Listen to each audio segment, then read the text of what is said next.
Welcome back to the morning show here on Arise News with me, Katura King. SME 100 Nigeria is an organization that helps young and aspiring entrepreneurs start their own businesses. SME 100 teaches business basics, from learning about access to finance to learning how to network. To date, more than 100 youth-owned small and medium-sized businesses have been successfully launched in Nigeria. This phenomenal platform was founded by Charles Odii. He's passionate about starting entrepreneurship at an early age. In 2015, he and his team visited 20 secondary schools in Lagos State. They helped educate students on financial literacy and introduce them to skills required to become entrepreneurs. This has now become a monthly initiative for Charles, who's a strong advocate for including entrepreneurial skills in the secondary school curriculum. So please join me in giving a hearty welcome to Charles Odii. Good morning, Charles. Good morning. Thank you for having me. Thank you for joining us. Thank you. It's been a long time coming. Yes, it has. Yes, it has. So we need to talk about your company, SME 100. First and foremost, how does one venture into the business of building another person's passion for entrepreneurship? So I'm going to talk about the first one, SME 100 Nigeria. So this is an organization, a social enterprise that was founded in Nigeria to help bridge the high rate of unemployment and underemployment that has hindered the skills of many to do work and earn a living in a country like Nigeria. So we basically train entrepreneurs and young and creative people to take a decisive decision to launch their best work into the world. And we identified that there are 5 basic problems that these young entrepreneurs face, and that has been the bedrock of the work that we do in SME 100 Nigeria. So we support entrepreneurs with access to finance. We help them to prepare the books to get funding from organizations, be it private or government, because we are not that big to start to fund them now. Yes. So we can just put them in the right direction to get in the funds. Access to business, we have a big platform which these entrepreneurs can put their products and services and make more revenue for themselves. Networks, so we launch their networks, we lend our networks to these entrepreneurs for business and basically to foster partnerships. You know that some of these guys have never done businesses before. Yes. Some of these guys is their very first business, and that brings us to the next one, which is mentoring. We help this guy, we introduce them to mentors, just someone to hold their hands, you know, in the rudimentary stage in starting businesses. And that's so important because it is such a scary time of one's life, starting your own business. Absolutely, because I give you an instance. So I was talking to someone who says he was afraid to die. And I'm like, what does that mean? And I'm like, what do you mean you're afraid to die? Have you died before? Do you know the feeling? He says he feels like he's going to die. So I'm like, have you died before? You don't know the feeling of wanting to die. So for relating this to business, some of these guys actually don't know the feeling of starting a business. They don't even know the culture, you know. So that brings us to our fellowship program. We actually get these entrepreneurs, even though they've started, we give them like a 4 weeks to 12 weeks internship with organizations that have started and already have a tested, trusted business plan, and they can go work closely with the founders to find out how to better their processes.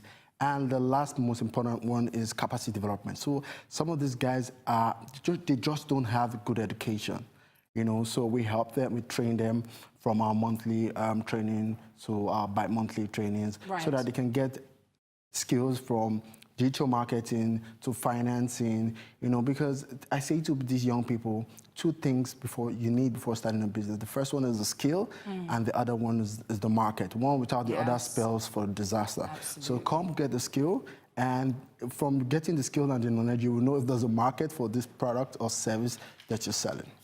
So tell me why you're so passionate about small businesses and empowering these youth. Right, so I started from, I have an IT background, you know, so I worked for a multinational IT organization, and afterwards I took some time to work with an organization now, which is a tech company. And after I left the multinational to work for this small business, I saw that it wasn't that hard. You know, there are some recipes to, just like you want to make jollof rice. There are some recipes to making jollof rice. Tried and tested jollof recipes. Well, not the other one from our neighboring country. Let's not get into jollof this morning. We don't have time for that. So there are some recipes to making a good meal. So also there's some recipes to starting a good business. Success is predictable, so also is failure. So when I worked closely with this small startup, I found out that these things actually can can be put together to make a great business. And then I started to consult for small businesses. I consulted for a couple, and I helped them to structure their businesses. And not long afterwards, we launched SME 100, like a platform to actually help those guys to be better in what they do. And it's a 25-year project. So we're saying in the next 25 years, we are going to point to 100 Pan-African businesses started from Nigeria, that compete globally. So we'll have by God's grace, we'll have supported an organization that can compete against Uber, against Airbnb, against the Googles of this world, starting from Nigeria. Because I believe that we can do that in Nigeria. So what I want to talk to you about next is this plan to empower the youth, because you're very focused on catching them young. Why is it so important to you to get them at these early stages, these critical stages of secondary school development? Right. So I visited the United States in early this year. The U.S. government took me there to see the work that young people are doing abroad. And at the age of 4, at the age of 4 or 5, these guys already, they have the business curriculum inculcated in the educational system. Right. So these guys already know what marketing literature is. They've been structured, the classes have been structured into a business organization. So they've been broken down into teams, and some guys are in charge of the marketing, some guys are in charge of product development. And I'm like, wow, this is amazing. These are the guys who are going to compete with our own Nigerians in a few years. At age 7, they've learned how to build boats. At age 8, they've learned how to build robotics. So I'm like, why aren't we paying attention to this in Nigeria? So we're like, okay, you know what? Let's even start to encourage entrepreneurship at a very young age. So we started something called Nigeria's 25 Under 25 Awards. Okay. So we recognize 25 entrepreneurs, founders, under the age of 25 who are doing phenomenal things in Nigeria and contributing to socio-economic development in Nigeria. So these are guys who have started businesses in education, in health, in e-commerce, and the list is 25 industries that we recognize. And then we help these guys, give them fellowship programs, hook them up with mentors, help them to structure their businesses, help them to probably get financing from government organizations and private organizations so that these guys can thrive. By so doing, employ people and reduce the high rate of unemployment in Nigeria.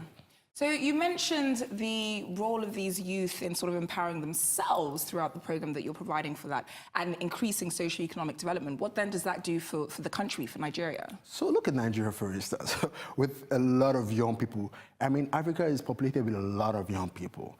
And these young people are not channeling their energies into something constructive. So there's a triangle. There's hunger. Young people are hungry, which will lead to anger. When you're angry, then there'll be violence. Right. So look at it this way: hunger, anger, violence. So if we want to reduce violence in Nigeria, let's attack these things from the root cause, which is hunger.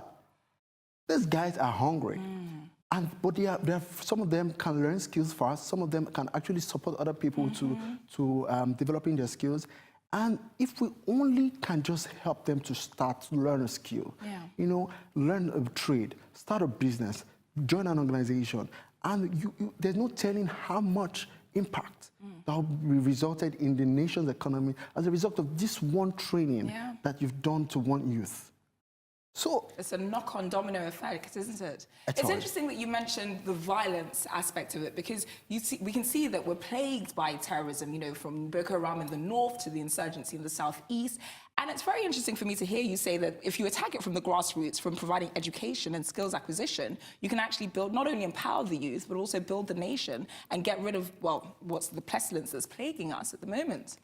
You just said it better. You just said it better. That's phenomenal. Now, we know that not all governments create jobs, and I find it it's laudable that as a private individual, you are empowering the youth to not only create their own jobs, but you're also assisting them in doing that. Walk me through the process of joining the SME 100 platform. So, you must have seen some of our programs. We have 3 distinct programs that we do because we support young entrepreneurs and women. Right. So we do the International Women's Day program, which is focused on helping young women and just women in general to be industry leaders and positioned for enterprise building and leadership in Africa. So last year we were focused on. Last year I think the theme was about pledge for parity. So we conducted a study to see industries where women suffer parity the most, and it happened to be in politics, technology, and agriculture. So that crystallized the focus for last year's International Women's Day Summit. This year, it was we did the International Women's Day program in partnership with the U.S. government. Okay. So we got like 100 women in the room, and we tried to change the narrative about women not being key players in Africa and women building enterprises. Then the next important thing that we do in the year is this 25 under 25 awards, yes. where we identify young people and where we try to make them thought leaders and market leaders in their organizations. Then the last one is the Lagos Small Business Summit. Right. Now, we're speaking about government.